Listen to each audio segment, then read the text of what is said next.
after the release of the ever-so-controversial Goodreads Choice Award nominees. Remember those back in the fall? That, popularity contest we all participate in? Yeah, well, that got me thinking about all the ways in which Goodreads kinda sucks.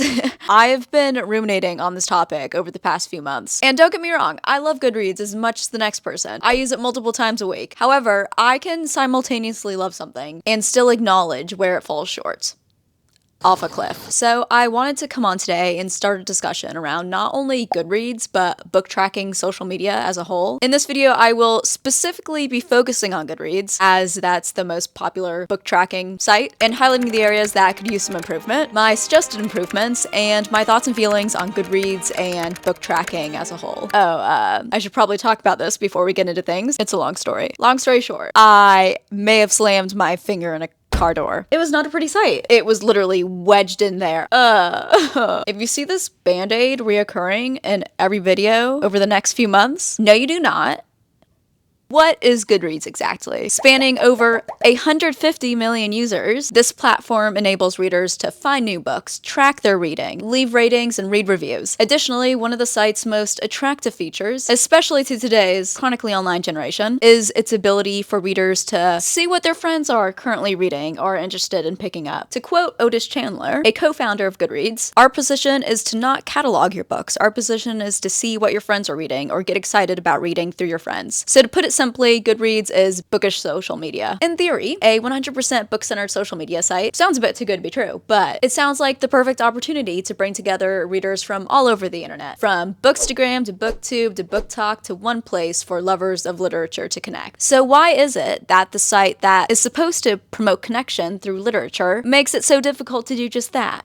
Amazon. In my opinion, not trying to get sued for defamation, for legality purposes, everything I'm saying today is my opinion as an avid user of Goodreads. Got that? Okay. Although the platform was initially launched in 2006, Amazon bought Goodreads in 2013. It should also be noted that in 2008, Amazon acquired another book cataloging site, Shelfari, which they then later shut down in favor of Goodreads, clearly as a way of trying to vertically integrate and, in my opinion, control more of the online book selling atmosphere, which we'll talk more about later in the video, but at the very least control online reviewing as a whole. But that is arguably where the problem lies. If we look at Goodreads competitors, it's pretty evident that there's not many. There's Storygraph.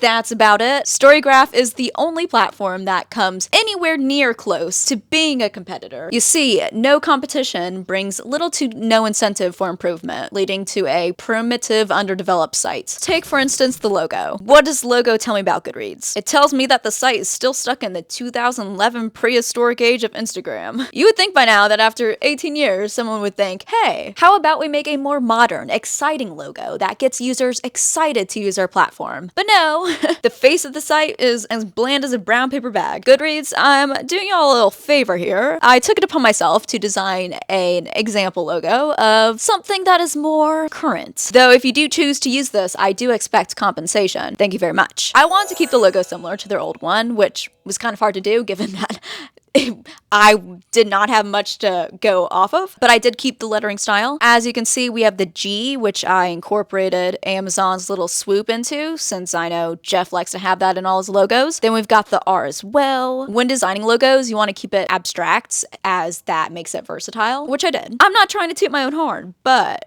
I think we can agree this is a much more interesting logo. Again, this is just an example. If you want to see more designs, Jeff, I am going to need to see a contract first. Emails in the description. I can't be doing work for free, okay? Let's take a look at the UI, the user interface, or software designed for human interaction. Hi, this is Sara in Post. I just wanted to quickly pop in and say that I'm specifically focusing on the interface of the Goodreads app. The desktop website is slightly more advanced, but since I think it's safe to assume most users use the app version of Goodreads, that is just what I chose to focus on. Okay, that's all. Say I'm a user and I want to go on Goodreads to see my friends' ratings and reviews. I'm just gonna open the app, okay? We have a liked update, a liked review, want to read, liked review, want to read. I'm just gonna scroll a bit and a bit and a bit. When users open the app, they are greeted with what I like to call the homepage of doom. Those who complain about doom scrolling on TikTok have clearly never seen a Goodreads homepage. This is the prime place to see what your friends are up to. Literally every single thing your friends are up to. Whether they have just finished and rated a book, added a book to a list, added a new friend, liked something said a new friend did. It doesn't matter that you don't care to see half that stuff. Yeah, well, you're going to. The thing is, if you have more than, say, 20 people added as friends, this homepage can get crowded. And come on, it's a social media platform. People are going to be friends, which I partake in. I love seeing what y'all are up to and reading. I can stalk y'all. No.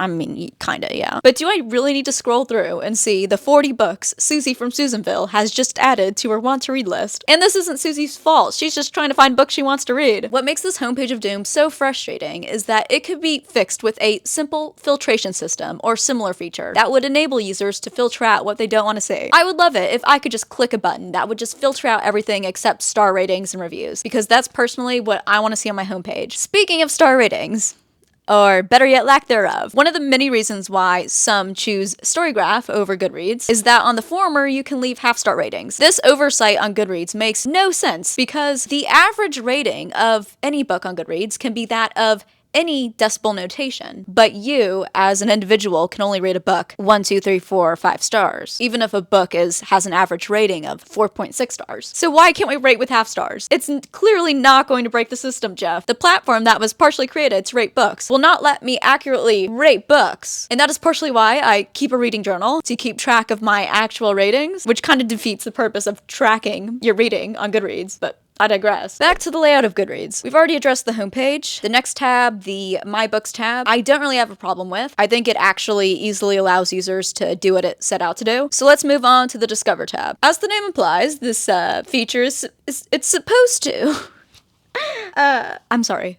It's supposed to help you discover new books. That's so funny. Yeah, the software in place does not reflect that. Let's see, I have a couple lists suggesting books based off of a book I read recently in my current read, which I think is a really cool feature. Let's expand on that. I also have a list of books trending with Goodreads members, which barely changes, might I add. I can also see lists featuring the most read this week, new releases this month, this year, that I might not even be interested in. How about a list of new releases curated towards me, towards my reading taste? Or maybe a list featuring books my friends have just read. Might I remind you that the original goal of Goodreads was to build a community that promoted human-to-human connection and book recommendations. However, the switch to a more algorithmic-based recommendation system, which to give a bit of a historical context, started back in 2011 when Goodreads acquired Discover Reads, a platform that provides algorithmic book recommendations based off of what you've recently read and the trends. Think Netflix recommendations, but for books. So basically, Goodreads bought software so that a computer could tell users what they should read, which, besides straying from Goodreads' initial goal, is not entirely a bad thing if it is done right and with users in mind. But this software has led to a stagnant Discover page that perpetuates the problem of how the people in charge, Amazon, have this control over which authors and which books get exposure. All these novels on this page are from pretty well-known authors. The people who regularly use this platform would have seen these books 100 times already on other sites. This page is essentially a popular bookish echo chamber, force-feeding readers into consuming these novels. Look, Goodreads.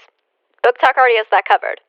Okay? Wouldn't it be nice if the Discover Books tab actually allowed me to discover new books? And I think Goodreads is trying to do that with this list feature. But to find more lists, I have to scroll all the way down and click this button at the bottom. Let's just see what happens when I do that. Oh, I am greeted with the same lists that have been here since I started using the app, featuring the same books that have been on these lists since I've started using the app. I'm just going to click on the best books ever list. Okay, we have The Hunger Games, Harry Potter, Pride and Prejudice, where the books I've never heard of before. Here's a thought. How about when users refresh the Discover page, new lists appear, promoting new books, diverse books, curated towards the reader. And this is not like a grand new idea. This is literally what Instagram does, TikTok does, any social media site. Goodreads, this would not only help you improve the Discover feature, but it would also increase engagement, which is what all social media conglomerates aim to do. Now, this does dive into a whole other discussion around the ethics of surveillance capitalism capitalism, but I'm not saying Goodreads should track you to recommend books, because if I'm not mistaken, which I'm not because I literally checked, when one creates a Goodreads account, you're prompted to choose which genres are your favorite. So Goodreads, how about we use that information users have already supplied to you to recommend them books? Allegedly, Goodreads is already doing that, but I don't believe that. With how the software is set up right now, it's hard to believe that. I would also love to see reoccurring lists featuring solely indie or POC authors. The lack of diversity in publishing is still a very present problem, and these stagnant lists are not helping with that. Another reason why I think the Goodreads recommendation tool kind of sucks is that I just think they're ads. Allegedly, okay? I'm getting into a bit of a conspiracy theory right here. Hear me out. Because according to Goodreads, if you change your settings to not show interest-based ads, you will, and I quote, still see personalized recommendations and other similar features. So what I'm hearing is Goodreads is getting paid to recommend me certain books. Where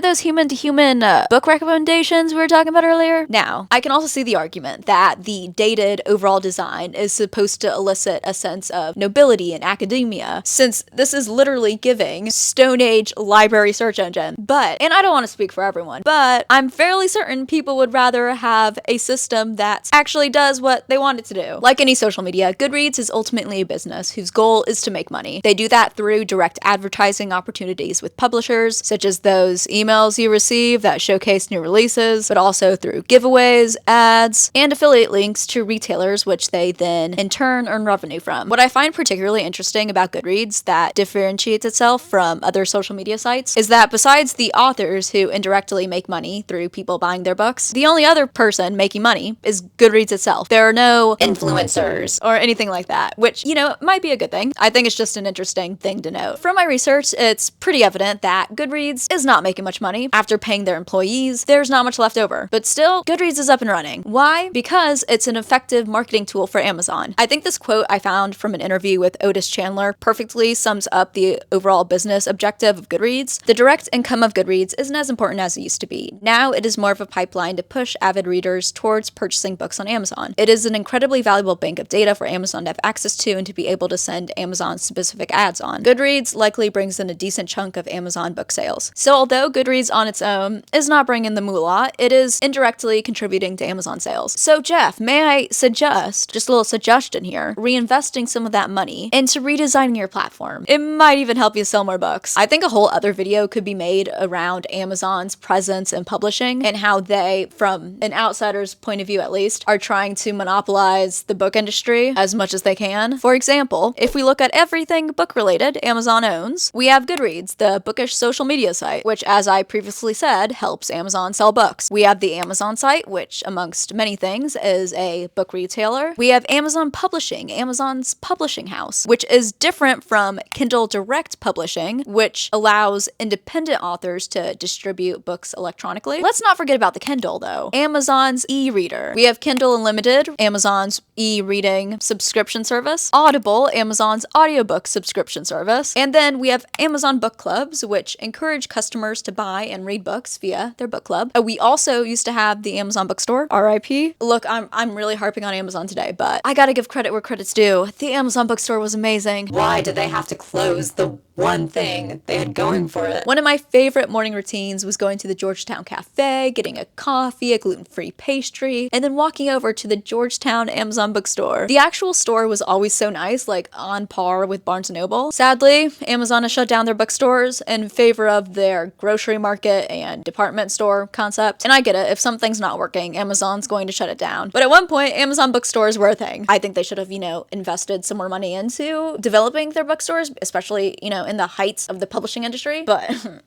who am I to say? It's not like I'm majoring in business or anything, just minoring in it. So all of this is to say that clearly Amazon's goal by diving into every book-related avenue is to make money. Why did they buy Goodreads in the first place? So that they could utilize the platform to sell more books. So although Goodreads may have originated with the goal of connecting people, it is now just to sell books. That's it. I also want to highlight sometime in this video that Goodreads has recently been deleting ratings and reviews, which I understand doing, you know, if someone has never read the book, but they have been silencing actual reviewers who have read the novels, and when this has been brought to their attention, they have taken no step towards fixing that. Haley Hughes made a whole video about this, which I am going to link in the description, but after watching that, it became pretty clear that Goodreads does not care about its users, and they seriously need some internal rework. Alright, our next topic is not directed at Goodreads, but rather at any book tracking social media site. That is book tracking social media healthy? Now, this is a very nuanced topic that doesn't have a right or wrong answer, but I think this is important to keep in mind when using these apps. What is innate with any tracking platform that also doubles as a social media site is comparison among users. This, for some, could actually be a good thing and be the motivation they need to reach for that book they've spent their hard-earned money on, rather than for their phone to scroll on TikTok. But for others, this could lead to unhealthy behaviors and feelings of inadequacy. I hope most people know by now that the ideology of how many books one reads or how fast one reads equates to one's intelligence level is not true, but I think this is still a shared belief of many people, even if it's just on a subconscious level. The practice of tracking can be especially unhealthy for people with addictive personalities, and I've had firsthand experience of getting sucked into the addictiveness of Goodreads, of wanting to constantly update my Goodreads reading progress. Every time I'd put down a book, I would update what page I was on Goodreads because, ooh, did seeing that progress increase feel good. I may not have wanted to read at the time, but getting to update my Goodreads gave me that dopamine kick that became my new addiction. So nowadays, in order to maintain a healthy relationship with the app, I have had to put limits on my Goodreads usage so that I now only update when I start and finish a book. I still use the site to look at what y'all are up to and read reviews, but tracking my reading progress that closely is not healthy for me. And I still partake in book tracking because I enjoy it, and I don't think it's entirely a bad thing, but only if it is used in an analytical sense and not for unhealthy comparisons. However, Goodreads' indirect monetary incentive raises the question of whether the Goodreads tracking tool is promoting comparison among users rather than to just purely record one's reading behavior. Take, for instance, the ever so controversial Goodreads yearly reading goal, in which users are encouraged to set a goal for how many books they want to read over the year. And if you're not on track, don't worry, Goodreads will so kindly let you know every time you open the app. What this feature does is push users to buy books Goodreads is hoping through Amazon, which will probably be shorter novels, quicker reads, that maybe the reader is not really that interested in reading, but hey, at least it'll count towards their Goodreads goal. Meanwhile, Amazon is making bank. I'm just picturing Jeff being like, "Ooh, yeah, those fools." A feature that specifically Goodreads lacks, but really does add to this discussion, is how users can't mark novels they have reread as having reread them. According to Goodreads, you rate and read a book once. It doesn't matter that you spent a couple weeks of your life rereading an 800-page novel, it's not going to count towards your goal. This encourages readers to not take the time to savor and reread novels to get the most out of them. Storygraph does have this feature, so this is really just another example of how Storygraph, in a lot of ways, is superior to Goodreads, especially because they don't have money-hungry monkeys pulling the strings behind the scenes. Goodreads is not just going to give up its money-first, user-second business model, and that's fine. But I do strongly believe that if they were to improve their platform, it would not only make users happy, but it could also be good for business. So Goodreads, to sum everything up, what are the immediate changes I would like you to make? An overall design update. I would love to see a little flavor, you know? A homepage of doom refresh. Let's get a filtration system in there. Better lists that are more inclusive and don't just recommend me the same books over and over again. Also, let's stop silencing reviewers. That's it's not cool. Let's make it so rereading actually counts towards my end of the year goal. There's no reason why that should not be the case unless you just want to sell more books, which, okay, yeah, that is what you want to do. But I know a lot of people would like this feature. And all in all, Goodreads, just go back to your roots and focus on curating a community for readers. Oh, also, an end of the year wrap, similar to the one on Storygraph. I'm getting a little tired importing my Goodreads into Storygraph each year. And I know what you're all gonna say, Sarah, why don't you just switch to Storygraph? Have you ever heard of the sunk cost fallacy? I have already invested so much of my time and effort into Goodreads. Also, 90% of the book community uses Goodreads, so it's easier to stay on top of what everyone's up to. Again, this video was really just a way to start a discussion around Goodreads and book tracking in general. So I'd love to hear your thoughts on all of this down in the comments. What changes do you want to see on Goodreads? Are you a Storygraph user? I've never really made a deep dive analysis type video like this before. Hopefully it wasn't a convoluted mess, but I had a lot of fun researching and planning this all out. So if you guys enjoyed it, let me know. I don't know if you guys liked it. I can make more videos like this on different topics if you want to see that. I've literally been working on this since the fall, so I hope you guys enjoyed it. If you did, make sure to give it a thumbs up. It really does help me, my channel out a lot. You can also comment, interact, subscribe, all that fun YouTube stuff. I'd really appreciate it. I hope y'all are having a fantastic day, a fantastic week, and I will see you in my next video. Bye.